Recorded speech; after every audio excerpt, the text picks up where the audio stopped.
जी विष्णोई साहब, पीछे से पधारे हुए सदस्यगण, यहाँ पर बैठे हुए अग्रिम संगठन के NSI महिला कांग्रेस प्रणता जी, भवन सिंह जी, रमताराम जी, हमारे वरिष्ठ नेता राजू राम जी, शिवरतन जी, राजू सिंह जी, रामलाल जी, चेतराम जी, चेताराम जी महाराज और तमाम यहाँ पर काफ़ी लोग बैठे हैं, क्योंकि आप मेरे लिए सभी प्रेम सिंह जी, बादल सिंह जी, आशू सिंह जी, नबू खान जी, यहाँ पर बैठे हुए धन सिंह जी और यहाँ धर्माराम जी साहब, हमारे सेठ साहब, जगदीश जी टावरी, कन्हैयालाल जी, राठी जी, मांगीलाल और प्रेम जी, शेराराम जी, भंवर सिंह जी, आप सभी आदरणीय हैं। कोई मैं मंच में हमारे लिए सभी आप छत्तीस कौम के लोग बैठे हो, तो किसी का नाम रहेगा तो माफ़ी चाहूँगा। मंच पे बैठे हुए सभी मेरे पिता तुल्य बुजुर्गों, नौजवान साथी और मेरे सामने बैठे हुए मौतियों से महंगे बुजुर्गों और नौजवान साथियों और प्यारे बच्चों, सबसे पहले तो मैं आप सभी को बहुत बहुत धन्यवाद देता हूं कि आज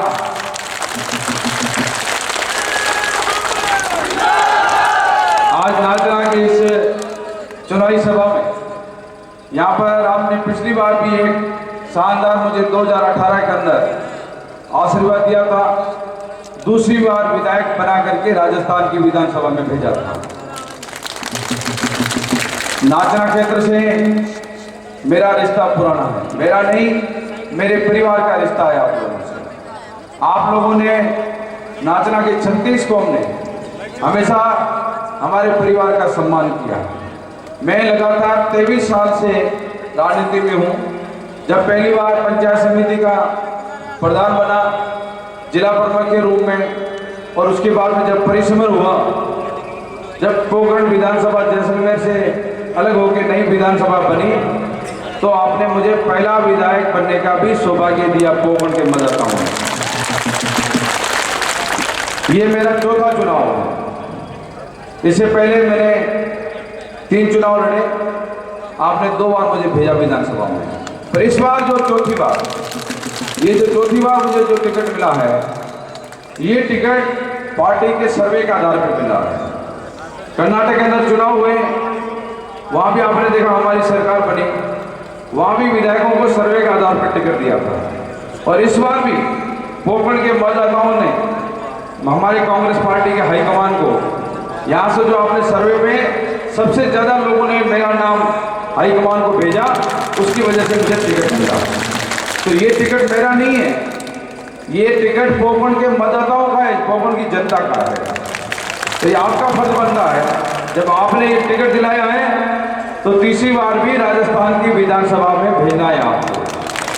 और मैं ये कह सकता हूँ, मैंने 2 बार जब आप लोगों ने मुझे सेवा करने का मौका दिया, तो मैंने पोखरण के विधानसभा के क्षेत्र के मतदाताओं से जो वादे किए, जो मैंने उनसे कहा, आप लोगों ने जो विश्वास दिया था, मेरा हमेशा ये प्रयास रहा कि आप लोगों के विश्वास पर मैं खरा हूँ और आप पे जो आप लोगों से जो वादे किए हैं, उन वादों को मैं अच्छी तरह से पूरा करूँ। ये मेरा 2 बार के कार्यकाल में मैंने हमेशा ये मेरा प्रयास किया। और मैं आपको वापस ये विश्वास दिलाता हूँ कि पहले भी मैंने किसी का अहद नहीं किया, जो व्यक्ति मेरे पास आया उसका सम्मान किया, और आगे भी विश्वास दिलाता हूँ कि आपके इस क्षेत्र का जो आप लोग विश्वास दे रहे हो, उस विश्वास को मैं कायम रखूंगा और पोखरण को हमेशा आगे बढ़ाऊंगा। ये आपको विश्वास दिलाता हूँ। आपका नाचना क्षेत्र, मेरे से पूर्व वक्ताओं ने जो कहा, आप आज तक के कार्यकाल उठा के देख लो, 2 बार का मेरा कार्यकाल है और 1 बार कार्यकाल बीजेपी सरकार का है। नाचना के अंदर जितने भी बड़े बड़े ऑफिसेज बने हुए हैं, जितने भी कार्यालय बने हुए हैं, एक भी बीजेपी के कार्यकाल में बना हो तो आप हाथ खड़े बताओ, एक भी नहीं बना है। यहाँ मैंने शुरुआत की PhD ऑफिस की, RSCB ऑफिस की, यहाँ पर मैंने DSP कार्यालय खोला, और अभी आप देख लें इन कार्यकाल के अंदर सबसे पहले मैंने आपके पंचायतों का परिसीमन किया, जो बहुत बड़ी यहाँ की जरूरत थी। और पंचायतों का परिश्रम नहीं करता तो आज जो अर्जुन जी हमारे प्रधान हैं वो प्रधान यहाँ पर नहीं बनते। मैंने परिश्रम करवाया, यहाँ पर पंचायत समिति बनाई, नई पंचायत समिति बनने के बाद ही आपके सामने अर्जुन जी प्रधान साहब यहाँ बैठे। और उसके बाद आप देखें पंचायत समिति कार्यालय होने के बाद में यहाँ जितने भी ऑफिस हो, CDPO ऑफिस हो, CBO ऑफिस हो, ब्लॉक सीमेंट ऑफिस हो, तमाम ऑफिसें भी आ जाती हैं। आज आपको तमाम चीज़ों के लिए पोखर जाने की जरूरत नहीं है, जैसलमेर जाने की जरूरत नहीं है। आपकी तमाम चीज़ें आपको नाचना के अंदर मिल रही है। और मुझे याद है उप तहसील के लिए बीजेपी के जितने भी बड़े बड़े यहाँ के कदवार नेता मानते हैं अपने आप को, यहाँ पर राजस्व मंत्री आए थे अमराराम जी, उनके सामने विधायक थे दो, उनसे अर्ज किया कि जो आपने हमारे को उप तहसील में नोक में डाल दिया, हम वहाँ पर जा नहीं सकते, हमारे लिए साधन नहीं है, आज छोटा काम करने के लिए नोक देना पड़ता है, हम शाम को वापस आ नहीं सकते। पर राजस्व मंत्री होते हुए भी उन्होंने आपको बिल्कुल मना कर दिया कि ये काम मैं नहीं कर सकता। फिर मुझे उन्हीं लोगों ने कहा, कुछ लोगों ने मुझे फिर वापस कहा, साले मोहम्मद जी ये काम तो कांग्रेस ही कर सकती है। मैंने कहा जी आपका आशीर्वाद रहेगा तो ये काम मैं करके बताऊंगा। और मुझे आज बता दें इस बात की खुशी है कि मैंने उप तहसील तो बनाई रेडियो की, साथ में आपके बेटे और बेटियों के लिए शानदार कॉलेज भी बना दी।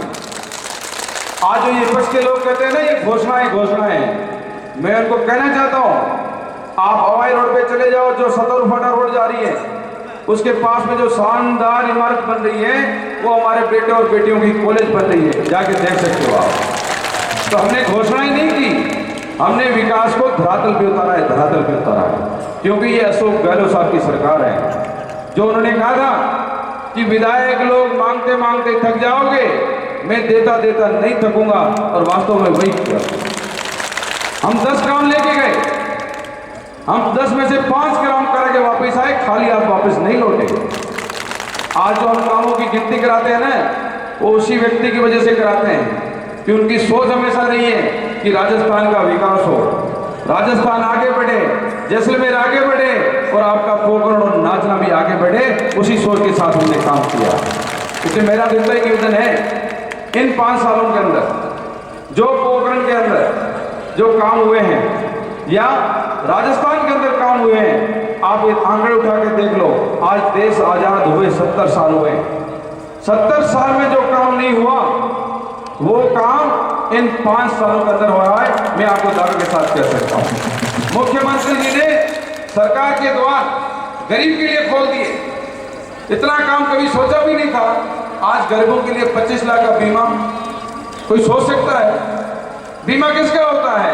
जिसके जेब में पैसा है, जिसके पास 2 करोड़ रुपए है तो वो 25 लाख का बीमा कराता है, 10 लाख का बीमा कराता है।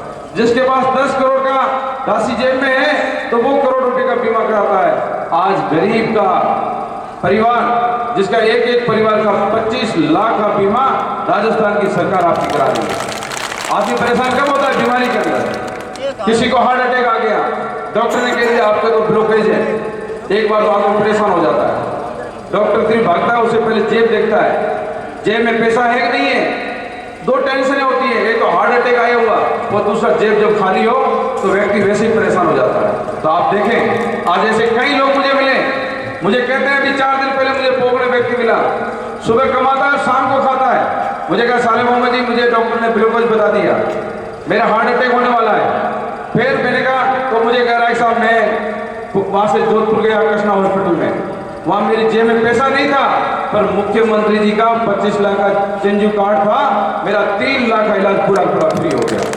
बताओ और सरकार क्या करेगी? भाई लोग सरकार क्यों बनाते हैं? लोग सरकार से क्या उम्मीद करते हैं? यही तो उम्मीद करते हैं कि सरकार हमारे बच्चों के लिए क्या करेगी, हमारे रोजगार के लिए क्या करेगी, किसानों के लिए क्या करेगी, हमारे लिए नए आयाम क्या लेके आएगी। मैं ये कह सकता हूँ आज बच्चा पैदा होता है वहां से लेकर कर आज जो 100 साल पूरे हो जाते हैं वहां तक हमारी सरकार की योजनाएं हैं और तीर्थ यात्रा भी सरकार कराती है। अशोक गहलोत साहब की सरकार है भाई। आज इतनी जो लिस्टें देख रहे हो ना, ये जो गरीब के लिए करता है, गरीबी जिसने गरीबी से देखी होती है ना, गरीबी से। अशोक गहलोत एक खाद की दुकान चलाता है पिपाड़ी के अंदर, उसको पता है गरीब की पीड़ा क्या है और गरीब की पीड़ा को किस प्रकार से सहयोग किया जा सकता है सरकार की तरफ से। जो गरीब की पीड़ा समझता है वही व्यक्ति राजस्थान को आगे बढ़ा सकता है। तो हमने महंगाई राहत में 10 योजनाएं दी और 10 योजनाओं का फायदा आज सीधा गरीब को मिल रहा है। मैंने एक बार हमारे एमपी साहब का भाषण सुना, वो कहते हैं अशोक गहलोत रेवड़ियां बांट रहे हैं, शर्म आनी चाहिए उनको। आज गरीब के लिए हमारी सरकार काम करती है, 100 यूनिट बिजली फ्री देती है, 2000 यूनिट बिजली फ्री दे रही है, 1000 रुपए बुजुर्ग को पेंशन दे रही है, 25 लाख का बीमा दे रही है। ये रेवड़ियां नहीं कहते, इसे गरीब का सम्मान कहते हैं। यदि आपको करनी हो तो आप ये योजना लेके आओ। आपने वादा किया था 2014 के अंदर कि हमारी सरकार बनाओ, हम किसानों की आय दोगुनी कर देंगे। आज बताओ किसान की क्या हालात है। हम महंगाई कम कर लेंगे, आज महंगाई के क्या हालात है। गरीब आदमी प्याज रोटी खा रहा है, ऐसे हालात है। रिफाइंड तेल 200 रुपए का हो गया, 300 रुपए का, घी 700-800 रुपए हो गया। आज राशन की दुकान में सामान देखो कितनी कीमतें बढ़ गई हैं। तो आज देश में महंगाई बढ़ती है, आपने कोई सोचा? और युवा लोग बैठे हैं, इनसे नहीं कहा था 2014 के अंदर कि हम हर साल 2 करोड़ नौकरियां देंगे। आज उनके कार्यकाल को 9 साल हुए पूरे, 9 साल में 18 करोड़ नौकरियां बनती हैं। आप बताओ उनके खुद के आंकड़े करें लोकसभा के, अभी तक 9 साल में सिर्फ ने सिर्फ 18 लाख नौकरियां दी है। तो वो करोड़ नौकरियां कहां गई? लोकतंत्र में जनता माई बाप है, आपको पूछना पड़ेगा। कल इस मंच से वो भाषण देके गए, एक काम गिना के गए कोई?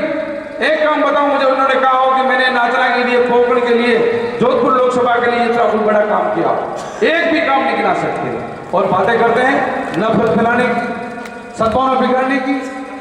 कहते हैं कांग्रेस को काट के फेंकेंगे। ये कांग्रेस के जो लोग बैठे ना, बुजुर्ग और नौजवान, कांग्रेस इनके कंधों पे है। कांग्रेस ने आजादी की लड़ाई लड़ी है। जो आप कहते हो ना कांग्रेस को उखाड़ के फेंक देंगे, कांग्रेस नहीं उखड़ेगी। आपने यदि यही रवैया रखा तो जनता आपको जरूर उखाड़ेगी। मैं सही कह रहा हूं। इसलिए मेरा तो यही है कि अशोक गहलोत ने काम किया है, इसलिए राजस्थान की जनता कह रही है दिल से कि अशोक गहलोत फिर से।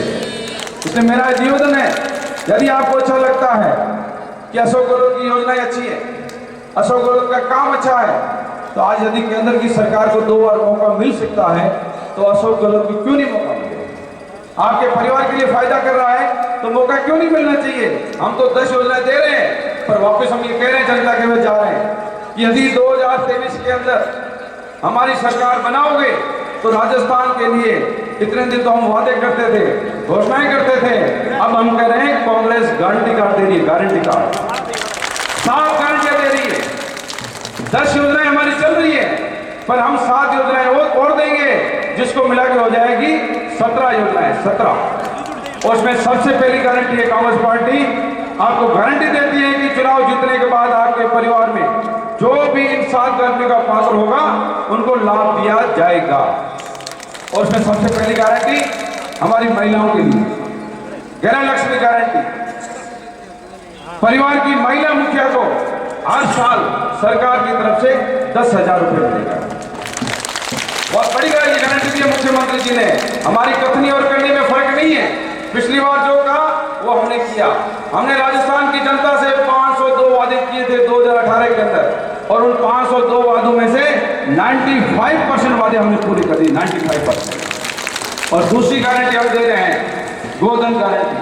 आज बीजेपी के लोग गायों के नाम से राजनीति जरूर करते हैं, और मैंने इनके आंकड़े उठा के देखे, और आप अशोक गहलोत की सरकार के आंकड़े उठा के देख लो, जितना गायों के लिए पैसा अशोक गहलोत ने दिया है, इतना पैसा बीजेपी वालों ने नहीं दिया है। आज हमारी नंदी गौशालाएं राजस्थान के अंदर 12 महीने का अनुदान मिलता है, 12 महीने का अनुदान। एक भी गौशाला संचालक को जेब से 1 रुपया नहीं देना है, पूरा का पूरा पैसा सरकार दे रही है, पूरा पैसा। और दूसरी जो गौशालाएं चलती हैं उनका 9 महीने का अनुदान देते हैं, और जो डेयरी में दूध देते हैं पशुपालक, उनको 5 रुपए का हम अनुदान देते हैं, सब्सिडी देते हैं सरकार की तरफ से। अब हम ये कह रहे हैं कि हमारे छत्तीसगढ़ के मुख्यमंत्री बघेल साहब ने पिछली बार जो गोपालक हैं उनके लिए जो गोबर गैस के जो प्लांट लगते हैं वहां पर उन्होंने 2 रुपए किलो गोबर खरीदा था पशुओं की रक्षा के लिए। और हम वापस कह रहे राजस्थान के अंदर भी योजना लेके आएंगे और पशुपालकों से 2 रुपए किलो गोबर भी सरकार खरीदेगी। ये हमारा है दूसरा वादा। और तीसरा वादा है हमारे नौजवान साथियों के लिए। आज युवा देखो तो खड़े यहाँ पर, जब आज हर ग्राम पंचायत पे हमारी 12वीं की स्कूल है, हेडक्वार्टर पे बड़े कस्बों पे, और 12वीं करने के बाद जब बच्चा कॉलेज जाता है, आजकल इंटरनेट का जमाना है, कंप्यूटर का जमाना है। आज जो रईस बाप के बेटे होते हैं उनके पास कंप्यूटर होता है, लैपटॉप होता है, टैबलेट होता है। गरीब का बच्चा भी चाहता है कि भाई ये ऐसा टैबलेट मेरे पास भी हो, बड़े वाला फोन हो जो कीमती होता है, 1 लाख से ज़्यादा राशि लगती है। तो उसकी सोच को आगे बढ़ाने के लिए, गरीब के बच्चे की उम्मीद पूरी करने के लिए राजस्थान की सरकार ये गारंटी दे रही है कि सरकारी कॉलेज के पहले साल के विद्यार्थियों को फ्री लैपटॉप और टैबलेट दिया जाएगा। ये हमारी तीसरी गारंटी। और चौथी गारंटी बहुत बड़ी गारंटी है, आपदा राहत बीमा गारंटी। आज देखते हैं गाँव के अंदर कोई आपदा आई, तूफान आया, बारिश आई, आगजनी हो गई, लोगों के लाखों का सामान जल गया, गहने जल गए, कपड़े जल गए। पहले सरकार की तरफ से मिलते थे सिर्फ 2500-3000 रुपये।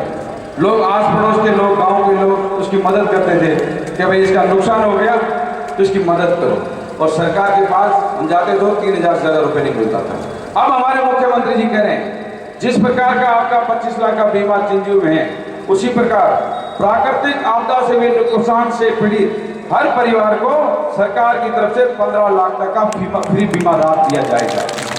ये हमारी गारंटी चौथी का है। ये बहुत बड़ी जरूरत है किसानों के लिए। मैंने कई बार लोग हमारे पास आते हैं और ये पैसा आ जाने के बाद में किसी प्रकार की कोई दिक्कत नहीं रहेगी। और 5वीं गारंटी है अंग्रेजी माध्यम शिक्षा की गारंटी। आज का जमाना, आज का युग कंप्यूटर का युग है। आज हर माँ बाप चाहता है कि मेरा बच्चा भी अंग्रेजी पढ़े, विदेशों में जाए और हमारा मान और शान बढ़ाए। कई बार देखते हैं कि हमारे सरकारी जो स्कूल हैं वहाँ पहले हिंदी मीडियम हुआ करते थे। अभी हमारे मुख्यमंत्री जी ने राजस्थान में महात्मा गांधी इंग्लिश स्कूल खोले, और जैसे ही खोले और यही हमारे विपक्ष के लोग कहने लगे देखो सरकार जो है हिंदी मीडियम बंद कर रही है, बच्चों को इंग्लिश मीडियम पढ़ा रहे हैं। और जो लोग इस प्रकार की बात करते हैं उनके खुद के बच्चे LKG से लेकर के लास्ट तक प्राइवेट स्कूल के अंदर इंग्लिश में पढ़ाते हैं और गरीब के बच्चे के लिए भरम फैलाते हैं कि सरकार जो है अंग्रेजी माध्यम शिक्षा दे रही है। अब हमारे मुख्यमंत्री जी कह रहे हैं कि राजस्थान के अंदर हर विद्यार्थी को अंग्रेजी माध्यम शिक्षा की हम गारंटी देते हैं। ये हमारी गारंटी 5वीं गारंटी है। और 6ठी गारंटी बहुत बड़ी गारंटी है। देखो आप, हमने वैसे चालू कर दी। आपने देखा कि उज्ज्वला का जब ये गैस सिलेंडर आया, चूल्हा आया, तो देश में बड़े बड़े भाषण चले। अब महिलाओं की आंखों में धुआं नहीं जाएगा, अब आंखें कमजोर नहीं होगी, हम मुफ्त में सिलेंडर देंगे। ऐसी बातें करते करते आपने देखा मुफ्त सिलेंडर दूर की बात, जो 2014 में सिलेंडर 640 रुपये का था, आज राजस्थान के अंदर सिलेंडर मिल रहा है 1150 रुपये में। सही कह रहा हूँ, गलत कह रहा हूँ? 1150 रुपये। और ज्यादातर गरीब लोगों ने वो सिलेंडर जो है सजावट के लिए अपने घर में रख दिया। फिर जब राहुल गांधी जी की यात्रा निकली कन्याकुमारी से कश्मीर तक, 4000 किलोमीटर वो व्यक्ति पैदल चला, उन्होंने उसमें भी मजाक बनाना शुरू कर दिया कि राहुल गांधी जी ये तो कल घर चले जाएंगे, ये कश्मीर तक पैदल थोड़ी जाएंगे। पर उस व्यक्ति में दम था। वो आदमी पैदल किसके लिए चला? गरीब के लिए, किसान के लिए, मजदूर के लिए, युवा के लिए, महिला के लिए। उसमें देखा आपने लाखों लोग उस यात्रा से जुड़े थे। और जब यात्रा वहां पहुंची आपके अलवर के अंदर, तब राजस्थान के मुख्यमंत्री जी ने कहा इस महंगाई को कम करने के लिए राजस्थान के अंदर जो 1150 रुपये में सिलेंडर मिल रहा है, उनको 78 लाख परिवारों को हम 500 रुपये में सिलेंडर देंगे। और हमने अब दायरा बढ़ा दिया है। अब 78 लाख से बढ़ाते हुए 1.4 करोड़ परिवारों को आपको 500 रुपये में राजस्थान के अंदर सिलेंडर देगा। ये हमारी 6ठी गारंटी है। और 7वीं गारंटी जो है हमारी सरकारी कर्मचारियों का अधिकारियों की। आज देखते हैं काफ़ी परिवारों में लोग सरकारी नौकरी में होते हैं, पर 2004 के बाद में कानून आ गया, पुरानी पेंशन बंद हो गई। 60 साल व्यक्ति नौकरी करता है, घर जाता है खाली हाथ। बच्चे भी सोचते हैं कि भाई 60 साल नौकरी की, अब नौकरी करके घर आ रहे हो, जेब में पैसा नहीं है। तो अभी हमारे नेता राहुल गांधी जी ने प्रधानमंत्री को चिट्ठी लिखी कि ये देश की मांग है कि आप 2004 की जो पेंशन बंद है इसको वापस चालू करो। उन्होंने बात नहीं मानी। फिर राहुल गांधी जी ने कहा कि केंद्र की सरकार हमारी बात नहीं मान रही है, पर जहाँ जहाँ देश के अंदर कांग्रेस की सरकारें हैं वहाँ पर हम पुरानी पेंशन वापस लागू करेंगे। और अब हम ये कह रहे हैं कि राजस्थान के अंदर हम कानून लेके आ जाएंगे ताकि आने वाले समय में किसी प्रकार की कोई दिक्कत नहीं रहे। और मैं ये कहना चाहता हूँ, ये जो गारंटी कार्ड है, इस गारंटी कार्ड के नीचे हमारे नंबर लिखे हुए हैं। इस नंबर पे आप मिस कॉल करो, आपका पंजीकरण कराओ, आपके पास SMS आएगा, उसको संभाल के रखना। जैसे ही 2023 के अंदर आप सरकार बनाओगे, आपको 10 नहीं 17 गारंटियां मिलेगी, 17 गारंटियां मिलेगी।